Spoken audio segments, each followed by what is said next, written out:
तो दोस्तों, समीर और काजल की कहानी ने एक नया मोड़ लिया और आखिरकार वो दिन आ ही गया। चारों तरफ शहनाइयां बजने लगी थी और बेचारी काजल, उसे तो पता ही नहीं था कि आगे क्या होने वाला है।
भैया के खराटे भाभी को सुनने पड़ेंगे।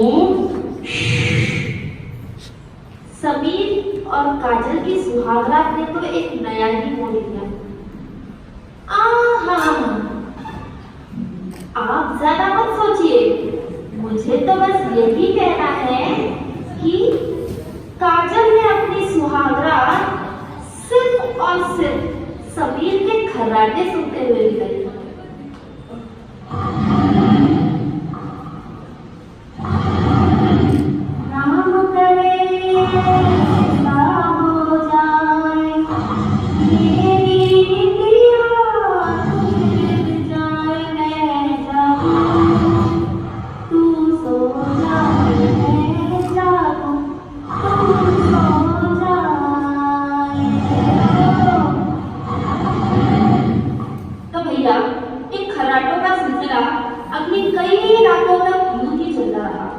बेचारी काजल दिन भर एक हिंदू परिवार के आदर्श बहू की तरह काम करती रही और रात को समीर के खराटे सुनती रही। उसकी जिंदगी तो मानो जहन्नुम सी बन गई थी, लेकिन काजल में हार मानने वालों में से नहीं थी।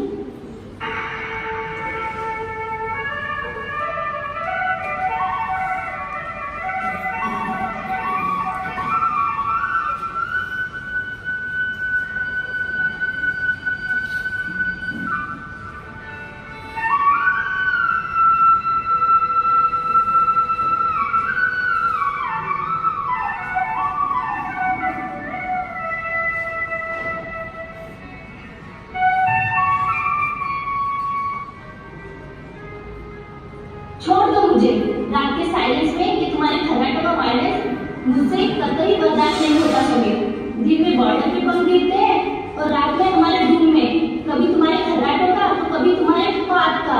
अगर शादी से पहले मुझे इसके बारे में जरा सी भनक होती ना तो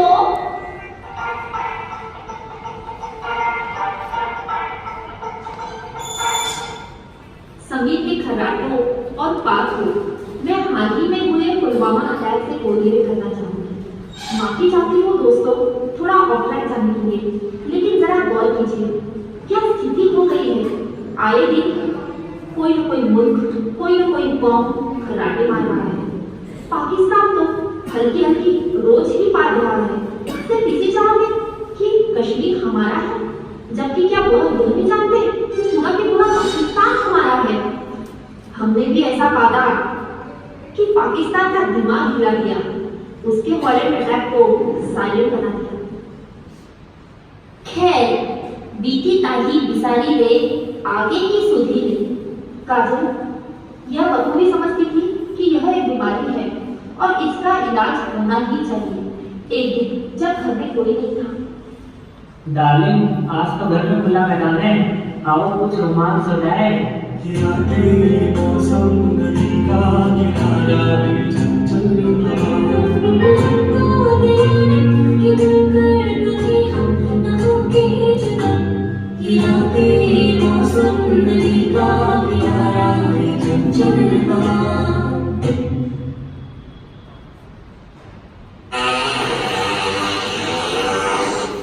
निकल गई हवा, हो गई तसल्ली। समीर, अब मुझे पता चला कि रिसेप्शन में तुम्हारे दोस्तों ने इतने सारे परफ्यूम के बॉटल क्यों दिए हैं। समीर, तुम इतने पढ़े लिखे हो पर अपनी सेहत का बिल्कुल ध्यान नहीं रखे हो। और तो तुम्हारे खर्राटों ने तो मेरा जीना हराम कर दिया है। इस घर में मैं बहुरानी हूँ या नौकरानी। सुबह होते ही मम्मी जी का नाश्ता, फिर पापा जी की अलग फरमाइश और फिर तुम्हारी नकली बहन के साथ खेलो। अब ये सब मुझसे नहीं होता। रात को तुम्हारे खर्राटों से मैं आराम भी नहीं कर पाती। देखो समीर, मैं तुमसे झगड़ा नहीं करना चाहती। मुझे लगता है मैं डॉक्टर को दिखाने की जरूरत है। यस काजल, तुम बिल्कुल ठीक कह रही हो। मेरे घर वालों ने और दोस्तों ने भी मुझे कई बार टोका है और चिढ़ाते भी हैं कि मेरे को स्नोरिंग की प्रॉब्लम है। I should consult the doctor, it's high time now. लेकिन किससे पूछूं? अपने फैमिली फिजिशियन डॉक्टर तिवारी से पूछता हूँ। अजय, मैंने डॉक्टर तिवारी से बात कर ली है। वो कह रहे थे कि इन खर्राटों की प्रॉब्लम के लिए मुझे स्लीप स्पेशलिस्ट या ईएनटी सर्जन को दिखाना होगा। मैंने अपॉइंटमेंट ले ली है। अच्छी बात है, हम दोनों साथ जाएंगे डॉक्टर के पास। हेलो, हैव अ सीट, बैठिए। समीर, आपका स्नोर स्कोर और उससे संबंधित काफी जानकारी मुझे इस फाइल से मिल गई है। अब आप मुझे ये बताइए, आपको क्या प्रॉब्लम है? डॉक्टर, मेरी वाइफ काजल और मेरे दोस्त भी मुझे अक्सर बताते रहते हैं कि मैं नींद में खर्राटे लेता हूँ। काजल तो यह भी कहती है कि रात में कुछ देर के लिए मेरी सांस रुक जाती है और मुझे चोकिंग भी होता है और वह घबरा जाती है। इसके अलावा मुझे दिन भर सुस्ती महसूस होती रहती है, बार बार गला भी सूखता है। काजल, क्या समीर को ऐसे ही होता है? यस डॉक्टर, बिल्कुल ऐसे ही होता है। डॉक्टर, मैं तो इनके खर्राटों से बहुत परेशान हो गई हूँ और इन खर्राटों की वजह से मैं चैन से सो भी नहीं पाती और उसकी वजह से ऑफिस में मेरी चिड़चिड़ हो जाती है। कभी कभी तो सिर दर्द भी बहुत होता है। हम लोगों के झगड़े की वजह सिर्फ एक खर्राटे है, वरना ये दिल के बुरे नहीं है। प्लीज हमें बताइए, हमें क्या करना चाहिए? डॉक्टर, क्या स्नोरिंग की प्रॉब्लम का ट्रीटमेंट है? क्या मैं पूरी तरीके से ठीक हो पाऊंगा? इसे ओएसए माने ऑब्स्ट्रक्टिव स्लीप एपनिया कहते हैं। आमतौर पर लोगों की गलतफहमी होती है कि खर्राटे लेना खानदानी परंपरा है और वह व्यक्ति अच्छी गहरी नींद सो रहा है, किंतु खर्राटे लेना मतलब उस व्यक्ति की श्वसन नलिका में कहीं ना कहीं कुछ अटकाव है। इसी वजह से फ्लटरिंग माने खर्राटों की आवाज पैदा होती है। कई बार यह अटकाव गहरा हो जाता है और कुछ सेकंड्स के लिए उस व्यक्ति की सांस रुक जाती है। इसे हम मेडिकल भाषा में एपनिया कहते हैं। इस एपनिया के दौरान उस व्यक्ति के रक्त में ऑक्सीजन की मात्रा गिरने लगती है। कभी कभी तो वह 100% से 60-70% तक कम हो जाती है। मसलन उस वक्त उस व्यक्ति के brain, heart, pancreas, kidney, liver इत्यादि अवयवों को कम मात्रा में ऑक्सीजन प्राप्त होता है। इस घटना चक्र को हम एपनिक स्पेल्स कहते हैं। ये एपनिक स्पेल्स पूरे रात में बार बार दोहराए जाते हैं। अब बार बार रक्त में ऑक्सीजन की मात्रा कम होने से शरीर के सभी अवयवों को पोषण ठीक से नहीं मिल पाता। भिन्न भिन्न अवयवों पर भिन्न भिन्न प्रकार के दुष्परिणाम होने की वजह से डायबिटीज, हाइपरटेंशन, मोटापा और पैरालिसिस जैसी बीमारियां होने की संभावना होती है। अगर सही समय पर इनका इलाज नहीं हुआ तो दिक्कत हो सकती है। डॉक्टर, अब हमें क्या करना होगा? डॉक्टर, क्या समीर को ऑपरेशन ही करना होगा? क्या इस बीमारी के लिए और भी कोई ट्रीटमेंट नहीं है? समीर, तुम्हें कुछ टेस्ट करवाने पड़ेंगे, जैसे कि स्लीप स्टडी। इस टेस्ट को हम आपके घर में भी कर सकते हैं या स्लीप लैब में भी कर सकते हैं। इस टेस्ट से ओएसए प्रॉब्लम की सिवियरिटी का पता चलता है। उसके बाद हमें आपकी एक एंडोस्कोपी टेस्ट भी करनी होगी, जिससे हमें श्वसन मार्ग में अटकाव कहाँ है इसका पता चलेगा। इसके बाद हम तुम्हारे ट्रीटमेंट का प्लानिंग कर सकते हैं। और हाँ काजल, ओएसए का ट्रीटमेंट मतलब ऑपरेशन, वजन घटाना या फिर मशीन लगाना ही नहीं होता। उस व्यक्ति की उम्र, नौकरी का स्वरूप, अन्य शारीरिक बीमारियां या उसकी निजी चाह ध्यान में रखते हुए उपचार का प्रयोजन किया जाता है। इसे हम होलिस्टिक अप्रोच या समग्र दृष्टिकोण कहते हैं।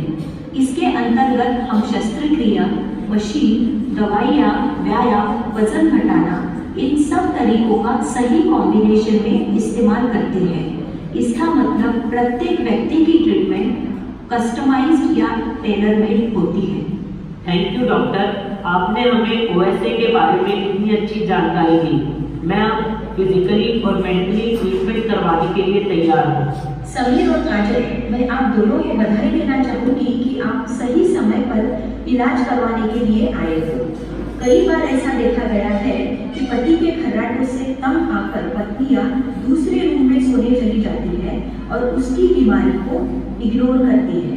काजल, I want to appreciate you that you want to help your husband and you didn't ignore it.